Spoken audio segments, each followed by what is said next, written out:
helped us take care of the fish, forests, and wildlife. That's what we do every day, is take care of everything out in nature. And if we didn't enjoy the freedom that you all brought to us, then we wouldn't be able to take care of those things. So that's why we wanted to share conservation with you today. Just so he can climb trees. Some of them are green, some of them are gray. Right, you're right. You want to try? Nope, nope, nope. Come on, Eva.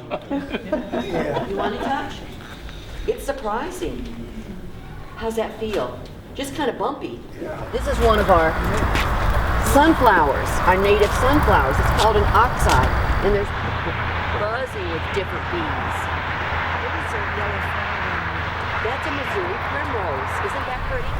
So everybody's trying to get all the nectar they can before winter comes. Hey, I'm an old phone boy. Okay, now you got to what's this one?